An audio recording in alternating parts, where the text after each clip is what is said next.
And hello, Hearts of Oak. Thanks so much for joining us once again. And a number of weeks ago, might have been days ago, I had the privilege of being on Cheryl Chumley's podcast, and she has returned the favor and joined us today. Cheryl, thank you so much for your time. Peter, it's great to be with you. Thank you for having me. Not at all. There is a lot to talk about. Obviously, that is your handle there on the screen for X. And Cheryl is a online opinion editor and host of the Bold and Blunt podcast that she had me on. I don't know whether I was bold or blunt or both, but what she can You were. fill me in. But that's at the Washington Times, Newsmax contributor, and author of several books. And I'll just bring up because they certainly caught my eye. The first one, God Given or Bust, Defeating Marxism and Saving America with Biblical Truths. Well, we need that here. And a foreword by Jack Hibbs. It's like, wow. I love Jack and what he does. And the second one on Lockdown Forward by Chris Keto. And as actually was on Chris's show 2 weeks ago when I was over. So both great people and great books. And we'll put all the links in the description. But Cheryl, you can fill us in a little bit about yourself before we get into it. There's always no end of issues happening, and it seems like a whirlwind, not only in the US, but all across in many countries. But fill us in a little bit about yourself. The US audience will, I'm sure, know you from the Washington Times. Our UK audience may be less familiar with you. So fill us in. So you've got my name, you've got my titles. I also write fiction as well, Christian fiction, really. And I'm a U.S. Army veteran. I'm a registered private investigator. I have 4 kids. And I live in Northern Virginia, which is turning into the heart of the leftist movement, given our recent election, where Richmond, now the capital of city of Virginia, just went all Democrat. So pray for me, because the next couple years in Virginia are going to be tough. It is. I stayed with friends in Fairfax, and I know that. That's not the most conservative, but the further you move away from DC, the better it becomes. But if I ever lived in Virginia, it'd have to be in DC to be near the airports there. But Cheryl, there's a lot happening. Maybe we can start with Mamdani. And what is happening there? And when we were talking before, you'd made the link of what is happening on the East Coast and what is happening over in the West Coast with Seattle, with their new mayor. But there's no end to the case. I saw Mamdani on, he was being interviewed, and there was a clip, and he said, look, the question is, or the issue is not how we get the money, but it's that we do it. And talking about bus travel or something. Well, you can't do it if you don't have the money. But this is the utopia world inside his head of socialism. But what has been happening from your point of view there in New York, and then me fill us in on the other coast in Seattle? Yeah, and you talk about utopia. Wasn't it your own Margaret Thatcher? Socialism is great until you run out of the money, until you run out of other people's money, I believe was the quote. And, it's socialism has taken root in America, and it really has been taking root for years and years now. We just don't call it socialism. We've called it progressivism and democratic socialism, and we've done this sort of dance with the definitions and the narrative. But look, it's all collectivism. And Zoran Mamdani is a real danger to Western ideals, to America's founding exceptionalism, because he represents everything that's opposite of what makes America great. And it's not only Zoran, who is mayor of New York City, but out in Seattle, as you just mentioned, Peter, we have Katie Wilson, who is a card-carrying socialist herself, just elected mayor. And she's already promised to put into practice in her city some of the very same socialist / communist principles that Mamdani is promising to bring to New York City. So there really is no escaping it now. And I think over in Seattle, I think I'd read about there, one of the reasons I think she got in is because of the budget crisis over there. And you kind of you look at these different cities that are spending, spending, spending, and I kind of wonder how that fits into the the US model. You've got kind of the bad stewards of the money, and I guess they at some point turn around to the federal government. I mean, California will have to, or else it just probably is bankrupt. But at some point, they need to hold their hands out and say, "Please, Mr. Trump, can you give us some money?" How does that connect in terms of funding and the chaos they have in terms of their budgets? Yeah, that's a great point that you raise. And look, Democrats in America are very clever at this, right? Democrats slash socialists. What they do is they create this budget crisis because they campaign on promises of free stuff, and then when they're in the office, they go about, fulfilling those campaign promises by taking tax dollars and giving free stuff, in many instances, to those who shouldn't even be in this country legally. That creates a massive financial burden on those cities, right? And so what do? They turn around and they cry poverty to the federal government, and they demand the federal government step in and pay, meaning taxpayers across all of the United States. And if Republicans try and slow the roll on the payment of tax dollars to these Democrat run jurisdictions, then the Democrats, with their friends in the media, turn around and cry about how hostile Republicans are, how discriminatory Republicans are, how hateful Republicans are, that they won't provide for these poor, downtrodden residents of their cities. So they create the problem, they campaign on the problem being fixed by them, and then they demand more and more tax dollars. It's a vicious cycle. I'm sure you've seen it in your country as well. But here in America, it's just taken root and it's spread like wildfire as a Democrat Party platform. And I, as a Brit, maybe see Seattle as a backwater, just because it's kind of away from everything else. You think New York is America without New York would be a very different place. And with that kind of power of New York, with the money that's in New York, maybe in a similar way to London, and we've certainly had issues with not only our awful mayor, Sadiq Khan, that probably Mamdani models himself on to some extent, a socialist Muslim mayor, the same issues New York has, but also with the socialist government that we have, tax, tax, tax, and therefore people can move. We live in an economy where a individual can just be a nomad and be elsewhere. So we've had a huge outflux of businesses and money from London and the UK. I'm kind of in New York. It'll be similar that if you're a someone who is hugely wealthy, why would you stay there when you can go elsewhere? So how does that work in terms of kind of the flexibility to just say, I'm taking my money elsewhere? Yeah, well, businesses have fled areas that have been taxed and controlled by Democrats for a long time. New York City has seen an exodus of some businesses. So has California, quite a few. And I imagine in the coming years, Seattle will see some of their own. So, there's freedom to move and relocate and so forth. And I suspect that many businesses will be moving out of New York City in the coming couple of years because they are not going to be able to withstand the taxing onslaught from this socialist who's taken over the city.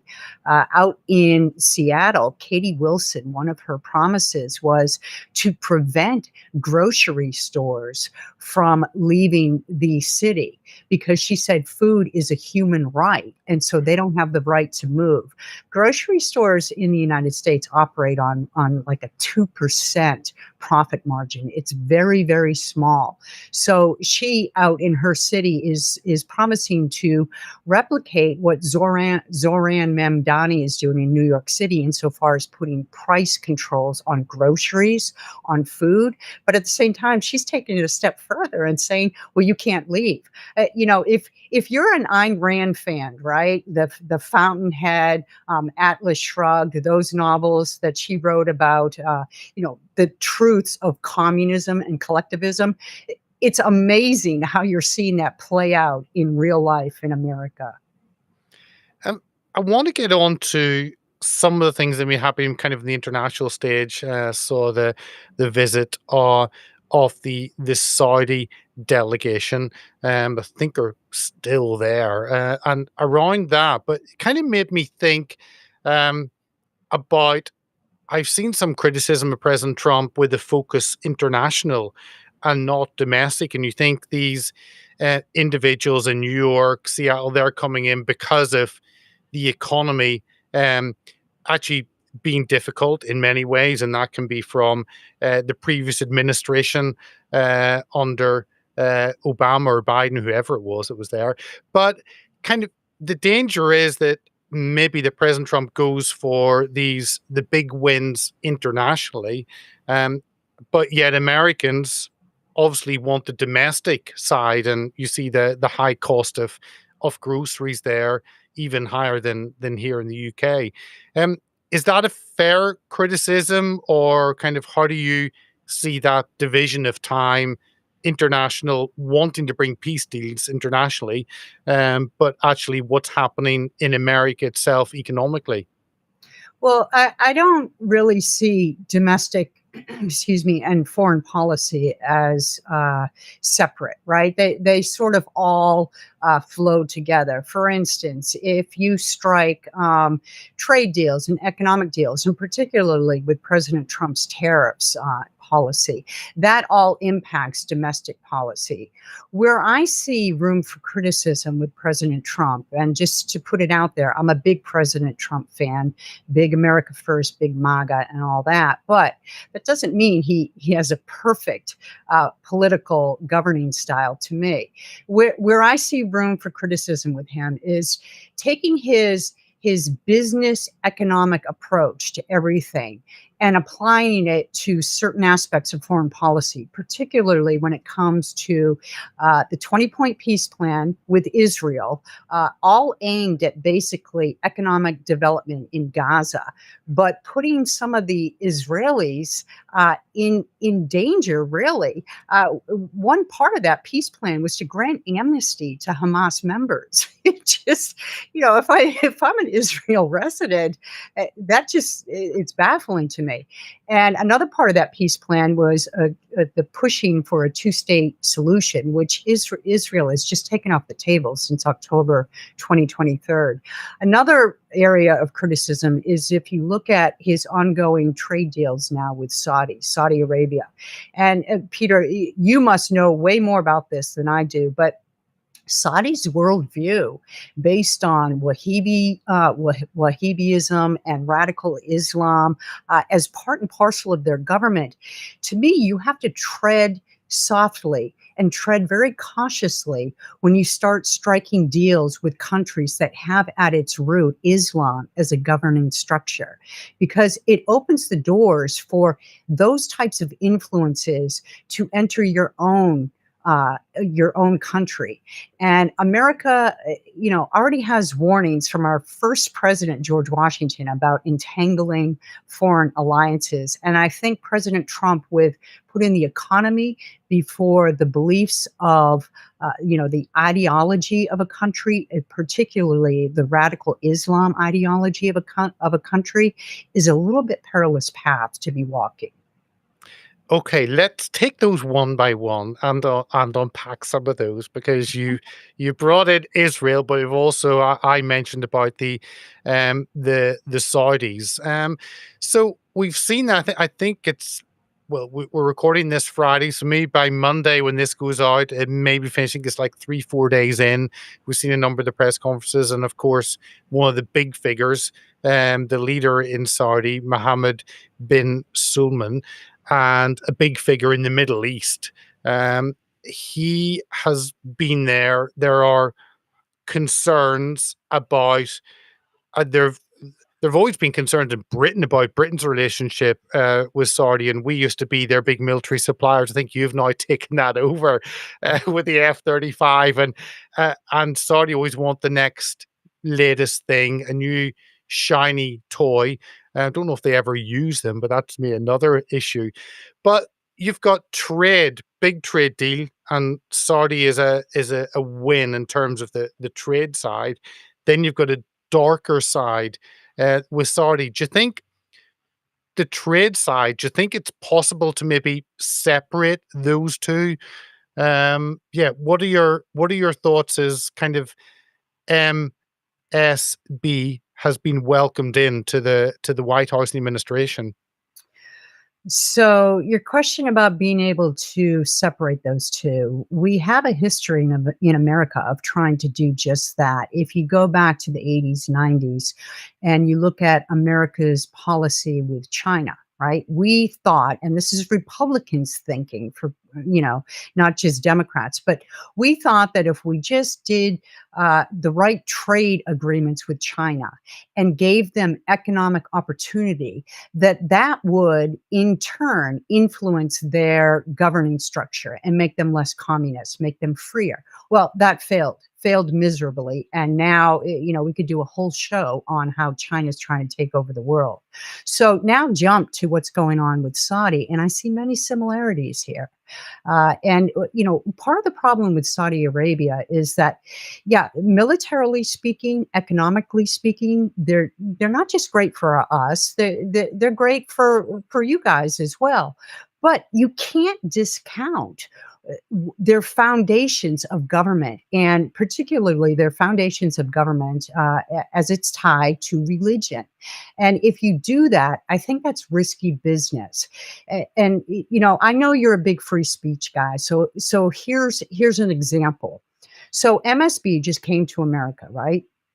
And he reportedly brought with him his chief of staff, who is a guy that the American government has accused back in 2014, 2015 of basically trying to take over what was then called Twitter, right? Basically, just take over Twitter and use that to root out those who posted things that were critical of the Saudi government.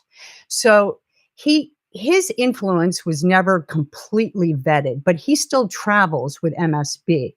At the same time, right, you had in Saudi Arabia an American citizen who was imprisoned, sentenced to 19 years for crying out loud, for posting things and making critical statements about Saudi's government. The day after Saudi visited with America, MSB came here, that citizen was allowed to leave the country. But which Saudi are we doing business with here? Are we doing business with the MSB that promises new freedom and new social reforms and women can drive? Or are we doing business with the Saudi that still looks for critical posts made about their government so they can take whatever kind of actions they deem necessary in order to shut down those critical posts? And that's the unknown, and that's the danger. Because I guess the economic side is good for America, but you're right, as you talked about how America did trade in the 80s and 90s. You look at what's happened in the Middle East, and the hope is that Muslim countries become rich and forget that they hate Israel. And therefore, they kind of can, well, money talks. You can buy and sell stuff, and you no longer want to kill your trade partner. Um, and they're kind of ways of that moving ahead, and maybe that's the thoughts with Gaza, kind of make everyone rich, and then people just are happy at that and become lazy. So I guess it's seen as a benefit to America domestically, but also seen as kind of benefits in the trade side to the whole Middle East. Yeah, but I don't happen to believe that those who those who truly believe in, the teachings of Islam and some of the radical teachings of Islam that say death to Israel, death to America, death to the West, are necessarily going to put those aside just for economic opportunity. I see them as working hand in hand and maybe making collaborative deals and going along to get along until opportunity presents where they can implement their ultimate goals of death to Israel, death to America, death to the West. I agree 100%. Islam has got a long memory, and after Mhm. 1400 years, Islam still has that eternal enmity against the Jewish people.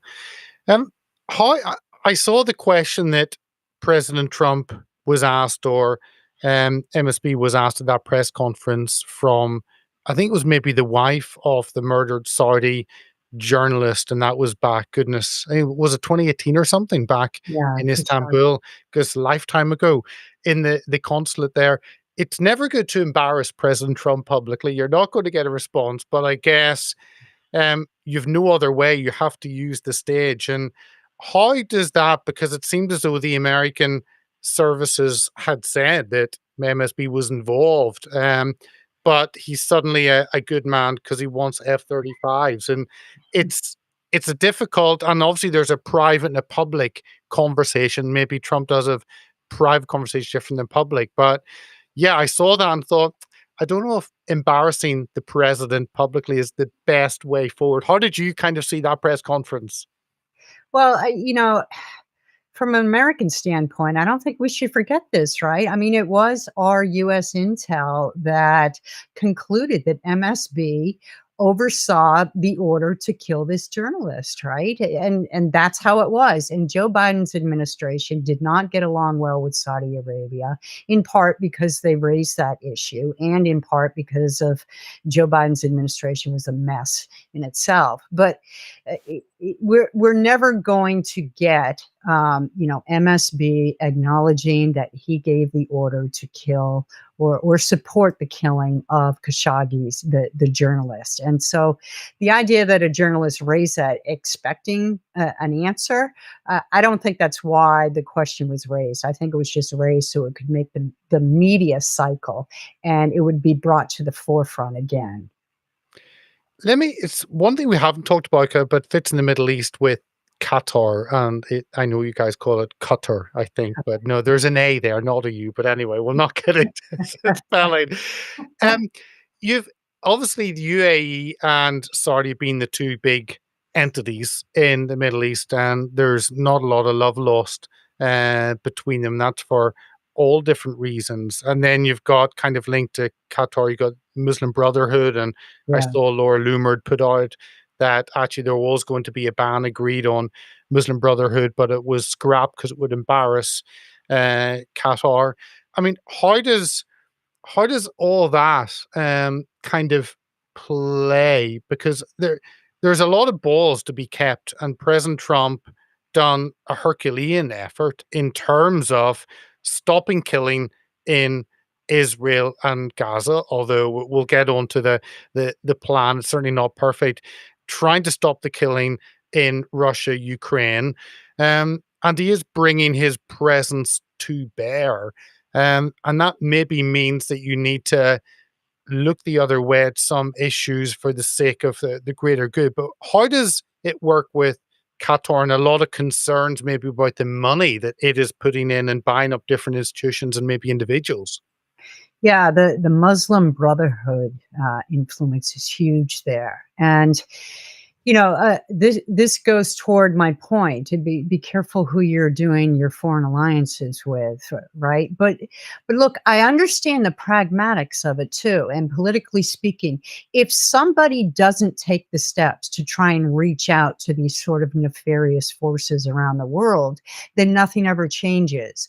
And so there has to come a time where somebody's willing to try and strike deals that foster a more peaceful atmosphere around the world. So in that respect, I understand what this administration is doing, and I support what this administration is doing.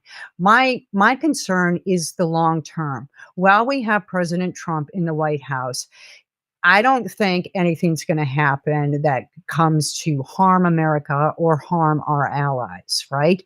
But when the next Joe Biden, or God forbid, Barack Obama, or worse, or Harris, whatever, Kamala Harris comes in, that's when I think the danger emerges. And if you have in place these sort of economic deals where the footprints have been traded off one country to another, to me, there are more things to worry about then. So for the immediate short term, it's a good thing. But for the long term, we have to be very careful, and especially, like you said, when we're dealing with governments that are just corrupted and run by the Muslim Brotherhood. The Brotherhood. It's horrible. It's horrible when you think of scenarios that can come. Do you think, sorry, last point, and I've written a number of articles kind of around what's happening in Texas, the Islam side, but obviously with Abbott talking about the Muslim Brotherhood being designated terrorist organization and CARE, and then CARE immediately sued the Texas government. But in that, I mean, not that I want to criticize what's happened in Texas. There have been people there who've been in charge for a long time, but it that is a step in the right direction, whether it's politically motivated or not. I'll set that aside. It's a step in the right direction, and I'm wondering how that plays into the wider conversation of the US concerned at these entities. It's if it can happen in Texas, if there are issues in Texas in terms of these organizations, there are issues across America then. So are those questions being had about the national state, or kind of with what Abbott's done, is that just seen as, well, that's a Texas issue and it hasn't rippled out?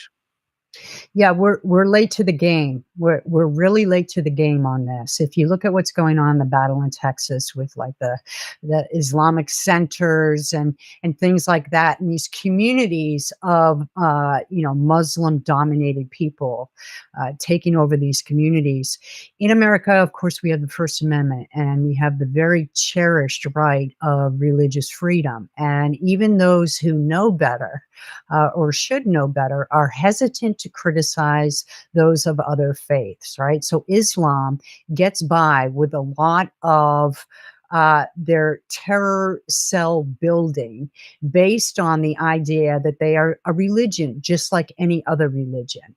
And the problem is, you have to be that brave voice in the wild to point out Islam is not a religion like every other religion. As a matter of fact, you could make a case that Islam is more cultish. You could make a case that Islam is more political. And it's all wound up with a push for violence, right? Violent takeover. But that's very difficult to do in America, where you have sort of in our DNA this quest for religious freedom. So we're late to the game. And what Texas is doing with Governor Abbott fighting back is something that should have been done a decade ago across all these cities in America where Islam communities and Islamic centers have sought to erect sort of their population bases from there, which breed these violent discussions and these sort of violent agendas and plans.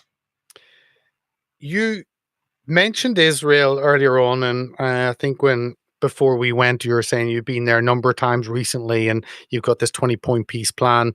President Trump is bringing everyone in one place. You've had cessation of the attacks. That's only one step towards this. How?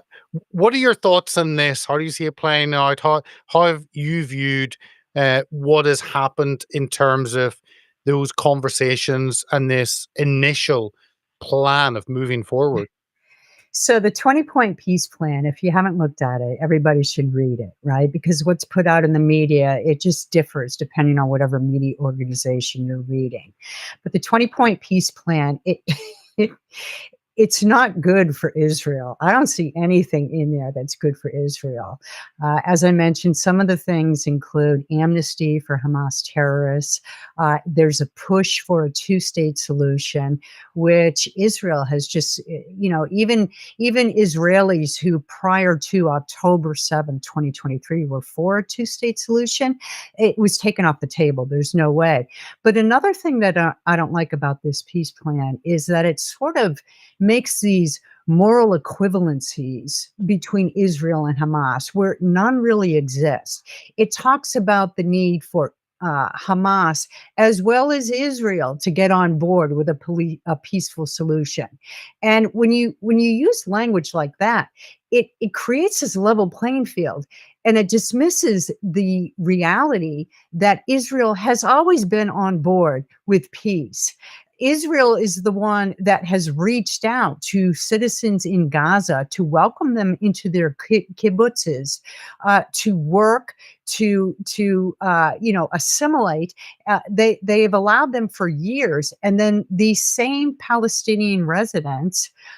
These same Palestinians who worked in the kibbutzes turned around and fed intel data to Hamas that allowed Hamas the successful widespread attack on Israel on October 7th. So, narrative like that only emboldens the anti Semites of the world and allows them to get by with the language that Israel doesn't want to come to the table and make peace with Hamas. And Israel is at fault for continuing aggressions against Hamas and the poor Palestinian people when that is so far from truth.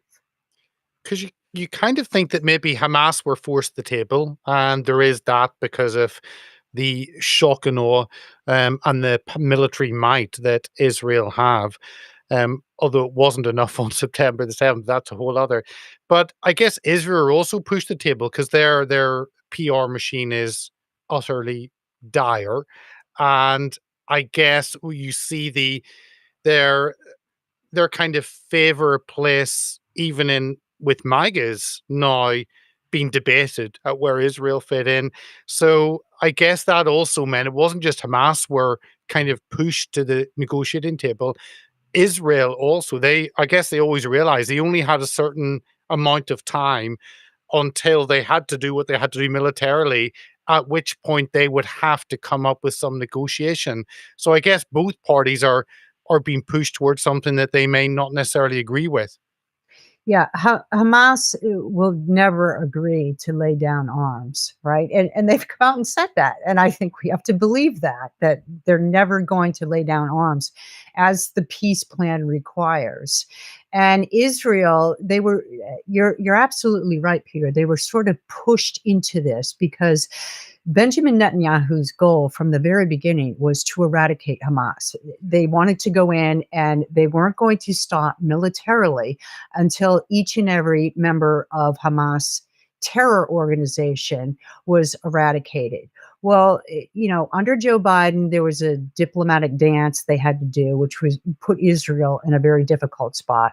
When President Trump won, it opened the doors for the IDF and Netanyahu and Israel to take more military aggressions, which were really defensive in maneuver, but to take more military operations against Hamas. But there came a time when it seemed like this White House, President Trump, wanted them to slow down on it. And so, very difficult situation for Israel to go forward with its, ultimate eradication goals of Hamas when it felt like it was losing President Trump's support. And I think that's exactly what happened. President Trump wanted to bring peace to the region in order to economically develop Gaza and sort of put a check mark in a box of his long list of nations that he has been able to achieve peace through hostilities, soothe their hostilities and bring about peace deals. I'm kind of not I don't know whether it'll be able to have Trump hotels on top of Hamas tunnels. I think Israel found it didn't work. I don't know if President Trump will make it happen. Yeah, that's a little that's that's a little pie in the sky, maybe. I can't imagine golf courses in Gaza. I can't imagine it being selling well. But but but I get also that Hamas have been used, and I think a number of the population are pawns. I don't think they all are necessarily fully in with Hamas. And I think that the people in Gaza have been used by most of the Muslim countries to be the thorn in the side of Israel. And I wonder whether a lot of those countries that, even though trade may improve, they still have that inbuilt hatred against Israel. and if they don't have Hamas kind of causing Israel nonstop problems, sucking away from Israel in terms of defense spending, then yeah, it will change how things work. So I'm curious how you see that kind of changing that whole connection, that balance that has been there, that anti-Israel balance. Those Islamic countries don't want it to move away too much. So it's an interesting point that you raise about the citizens in Gaza being sort of used by Hamas, right? Because that's a narrative that, there's Hamas and then there's the innocent Palestinian citizens, right? Or innocent Palestinians in Gaza. And if you peel back on the layers on that, it becomes a lot more cloudy. So let me start by one of the visits I made in Israel. I sat down with a member of the Knesset and we talked about just that issue. And it's true, Hamas, when Palestinians were trying to leave the area because Israel, the IDF, used to drop flyers to announce where they were going to attack so the innocent civilians could leave the area. Hamas, I was told by this Knesset member, would shoot them in the back and keep them from fleeing. But at the same time, you have to remember, Hamas was an elected body. And it was elected by the Palestinians in Gaza by 85%. And even those 15% who did not vote for Hamas voted for other groups that had a similar anti-Israel goal of eradicating the Jewish nation. So it's not like the choice was between Hamas and, freedom-loving, politicians who wanted just nirvana for everybody. It was Hamas, and then Hamas with a sort of different way of achieving the same end game. And the second point on that was that when Hamas went forward with its evil on October 7th, 2023, all of Gaza cheered. And if you looked at the polls that came out of Gaza as the months and even years went by of the Israel-Hamas war, the Palestinians in Gaza largely supported Hamas even at the end. So it's very, very difficult to point to Gaza and say, that's an innocent Palestinian citizen, and that's a member of terror Hamas. I could talk to you about Israel for a long time, but I want to just end off on another current issue, and this is COP30. I can't believe we've had 30 of these now. I know. Seems only a year or two ago when we had one in Scotland. That might have been COP25 or something, when all the business jets flew in to tell us that you need to cut your emissions. You probably see the same thing, but they've signed off on a new kind of agreement. Now, there are two, but one is I know you'd spoken to me about this information war, this control they want to have of what to put out. But just before I get on to that, can I ask you how President Trump has wanted to pull out of a number of global agreements and global entities that he doesn't see as beneficial. He's not like other presidents who just tick the box and yeah, we're part of that. He says, no, if this does not benefit America, we're not being part of that. And that's been across the board from some of these initiatives around climate change to NATO to all different areas. How does this kind of play into that? Because Trump says what he thinks about the climate alarmism. So how does a conference like this that really does still seek to pull in America, how do you see this happening? Is this something just that's far away that doesn't affect America, or are there still those connections? So, I mean, of course, it affects America, but I'm very happy that we have a strong president in office who is willing to reel back on some of these global bureaucrats, because you know as well as I do that most of them are communists at root, and they seek to create things like a global tax, right? So they can take from the richer countries, meaning the Western nations, and use that for their own leftist agendas, and they basically basically, if you look through their documents for the United Nations, the World Health Organization, the World Economic Forum, and you pay attention to some of their statements and speeches they give, it's all about total top-down control. So the idea that America's pulling from many of these organizations, refusing to participate, and more importantly, pulling our funding, I think that's great, not just for America, but for any country around the world that favors sovereignty. Let me finish off on the second point I'd mentioned about this, and this is the Declaration of Information Integrity on Climate Change. I think that's what it is.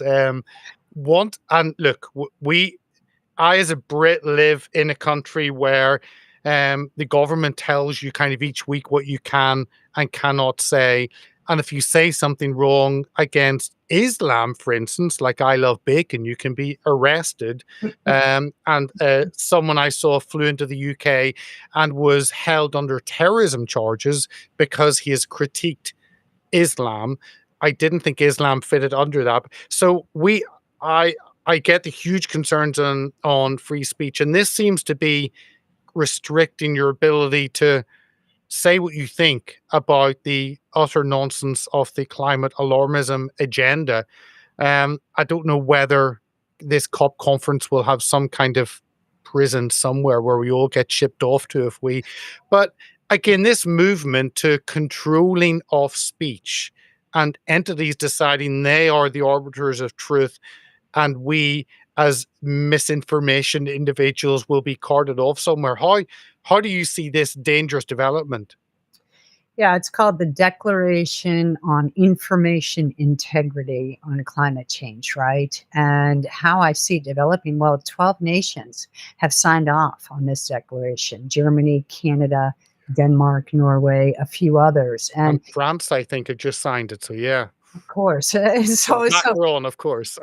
so what it means is, they want to, the ultimate end game is to put in charge some, uh, communists, some collectivists, some bureaucrat, determining what constitutes factual speech on environmentalism versus unfactual speech. And the unfactual speech deemed by the bureaucrats will be stifled and censored.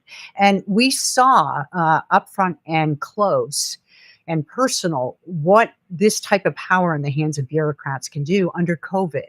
Because if you remember, there were so many scientists around the world who were well regarded, well esteemed, until they started questioning the government's narrative on COVID. And they were quickly shut down, some of them prosecuted, depending on what country they lived in, and others losing their job, losing everything. And that's just one example of what happened under COVID, right? Never mind the regular citizens and members of the media like you and me who dared to question. So we have an example of what happens when the government is put in control of regulating what is proper speech versus improper.